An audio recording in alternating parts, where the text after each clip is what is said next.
Normalmente solo debe doler el sitio de la punción, pero habría que ver en dónde te lo pusieron y quién te lo puso. ¿Por qué? Porque si se puso en el brazo, en un glúteo, si hay nervios que pasan y pueden ser dañados, depende de dónde se hayan colocado. Pero a grandes rasgos solamente el sitio de punción es el que duele. La pregunta dice, ¿cómo debo pedir mi PCR para saber la carga viral del genotipo que tengo?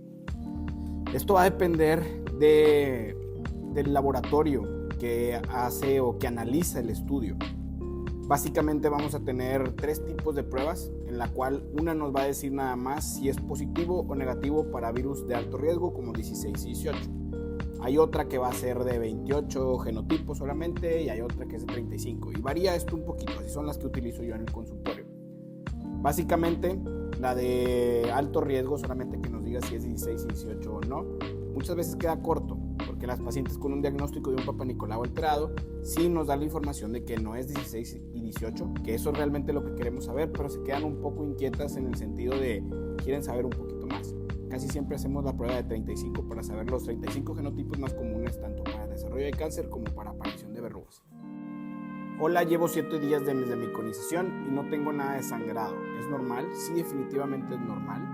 Durante el procedimiento de la conización se realiza cauterización de los vasos sanguíneos que están expuestos y están sangrando. Y no debería de haber un sangrado. Un sangrado, aunque sea leve, debe ser algo que se considere anormal y debe ser algo que debes de comentarle a la persona que te hizo la conización. Doctor, buenos días, sé que no va el tema, pero tengo 10 semanas de embarazo, en las mañanas me da mucho ardor. Sí va el tema, este espacio es para preguntar cualquier cosa que sea de las dudas que pudieran tener. Si en el embarazo las mujeres se vuelven más propensas al desarrollo de infecciones urinarias y si los síntomas que estás teniendo, de mucho ardor al orinar, porque la pregunta no estaba completa, si es un signo de una infección urinaria. Acércate con tu ginecólogo, platícale los síntomas y muy seguramente te va a dejar un antibiótico. Sobre todo si es la primera vez que una mujer se hace una exploración ginecológica, las pacientes llegan muchas veces con mucho miedo, con pena y a veces puede ser un poco difícil. Lo que nos funciona la mayoría de las veces es explicarles a las pacientes cada paso de lo que vamos a hacer y generar esta relación de confianza con la paciente en la cual explicarles que cada proceso o cada paso que vayamos haciendo se le va a ir explicando y que sí su cooperación va a hacer más fácil el procedimiento. Realmente nosotros nos tardamos muy poco en visualizar y tomar los estudios que sean necesarios como un Papá Nicolau. Es muy poco el tiempo que nos tomamos y sí cuando cooperan un poquito con nosotros, cuando no realizan estas contracciones de los músculos involuntarias, sí es más fácil para nosotros hacer la exploración. Pero definitivamente se necesita tener una buena relación médico-paciente para que todo vaya fluyendo normal. La pregunta dice, ¿me puedo vacunar con Gardasil 9 aunque ya tenga virus del papiloma humano? Tengo 26 años. Sí, también esta es una pregunta que se repite constantemente semana con semana. El objetivo principal de la vacunación contra el virus del papiloma humano es una prevención, es prevenir la infección por el virus 16 y 18. Si aún no lo tienes o no sabes si tienes VPH tipo 16 o 18, como quiera, lo ideal es que puedas vacunarte porque no nada más protege contra esos tipos de virus. La pregunta dice, o más bien el comentario de lo que pregunté yo dice, tener que aceptar que estuve con 2 a la vez. Realmente no debería dar pena. La sexualidad está hecha para disfrutarse y disfrutarse con el número de personas que sea, que cada quien quiera, pero de una manera consciente y poniendo en cuenta el riesgo de transmisiones de enfermedades sexuales, embarazo y todo. Entonces debe ser tomada de una manera inteligente. Dependiendo de cómo hizo el comentario el doctor que te atendió, si la pregunta iba dirigida vamos a suponer que había una infección y que tenía que tratarte a ti y a tus 2 parejas, que eso es lo que normalmente pasa. Pero sí en ocasiones anteriormente se preguntaba en las consultas ginecológicas el número de parejas sexuales y eso es algo que ya la mayoría de las veces tratamos de evitar. ¿Por qué? Porque es penoso y realmente no ofrece la información, que no ofrece mucha información. Se hizo a la paciente una conización por virus del papiloma humano tipo 16 al año negativo. En la siguiente revisión es suficiente una citología.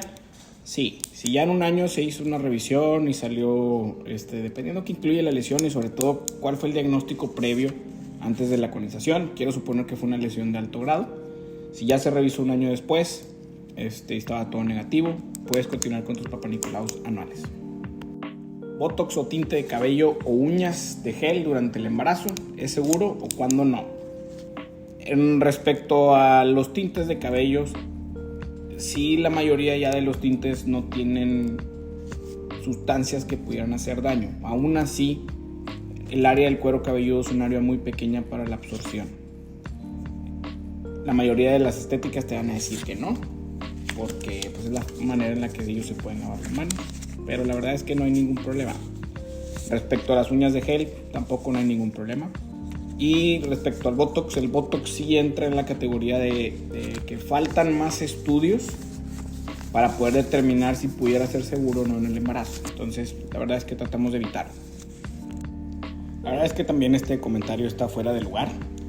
En una consulta ginecológica es fundamental mantener una actitud empática y comprensiva hacia cada paciente. Independientemente de cuál sea su estado diagnóstico, cuál sea su situación, el objetivo debe ser proporcionar un ambiente acogedor, mantener un ámbito, un espacio libre de prejuicios y hacer que la paciente se sienta escuchada, respetada y apoyada en todo momento. Sí sería importante que acudieras a una revisión para descartar cualquier cosa. Definitivamente, como lo mencionas, no pareciera normal. Ni siquiera tengo un comentario para esto, pero eso está completamente mal. No debe ser la manera en la que se deba revisar una paciente, a ningún tipo de paciente, en ningún tipo de consulta. Volvemos a lo mismo, sobre todo cuando tocamos temas que tengan que ver con la sexualidad. Se puede caer mucho en esto y se debe de explicar a la paciente la situación en la manera en la que ella pueda atender, siempre respetando a la paciente, siempre siendo empático y que la paciente sienta que está siendo escuchada y respetada en todo momento. Creo que eso hace mucha diferencia en diferentes médicos de todas las especialidades. Sí, el periodo menstrual puede influir en los estados de ánimo de la paciente. Sí, conforme va desarrollándose el ciclo menstrual, los cambios hormonales pueden hacer que las pacientes tengan cambios en el estado de ánimo. Varía entre cada mujer. Y si empiezas a notar estos cambios, sí deberías de acercarte con un ginecólogo para que te pudiera ofrecer algún tipo de tratamiento. Sí, definitivamente las tomas de biopsias son incómodas y el umbral de dolor varía entre cada persona. Que para mí puede ser el peor dolor de mi vida, para alguien puede ser algo muy leve. Creo que volvemos a lo mismo en el cual debemos explicar cada paso de lo que hacemos y sí explicar a las pacientes que puede haber dolor. Y eso ayuda a generar esta confianza y ayuda a que todo este tipo de procedimientos sea mucho más fácil hacerlos. La verdad es que este tipo de comentarios se repiten mucho y hay mucho doctor que no tiene la empatía y hacen este tipo de comentarios. Y la verdad es que está mal. Debemos de enfocarnos en tener una buena relación con las pacientes, que para que haya una confianza con la paciente, un entendimiento, se debe haber una buena relación médico-paciente y debemos de tener sobre todo empatía, en el cual es un momento en que las pacientes se encuentran vulnerables, en que estamos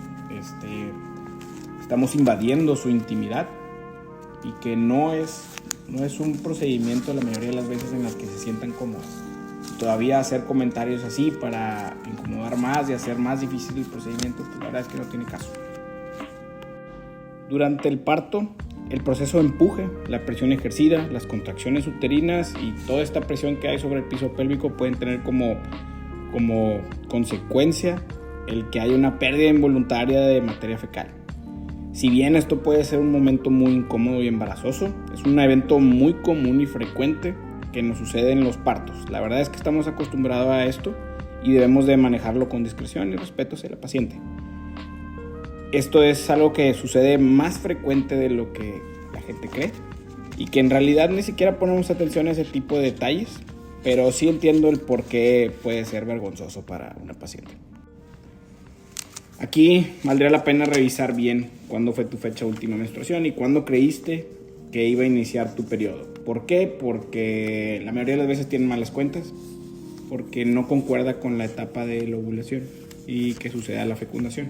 Entonces muy seguramente traías malas cuentas ahí, pero valdría la pena que tuvieras una ecografía, vieras cuántas semanas tiene tu bebé y todo.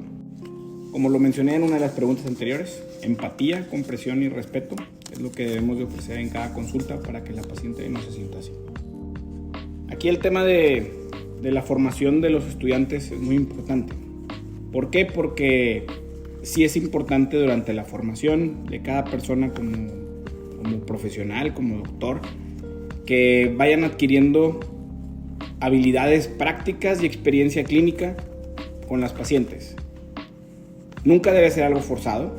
La paciente siempre debe estar de acuerdo en el que se realicen, pero sí es importante que vayamos aprendiendo. No es lo mismo una simulación o estos maniquís simuladores, y siempre y cuando la paciente esté de acuerdo y lo permita, esto va a ayudar a la formación de alguien más que en un futuro va a estar en un hospital revisando pacientes y demás. Entonces, es otra perspectiva a esto. Para poder contestar esta pregunta debemos de conocer todo tu caso, tus antecedentes, cómo son tus ciclos menstruales, y con esa información y una revisión clínica y diagnóstica con un ultrasonido podríamos llegar a algún diagnóstico, pero es algo que se tiene que ver definitivamente en una consulta.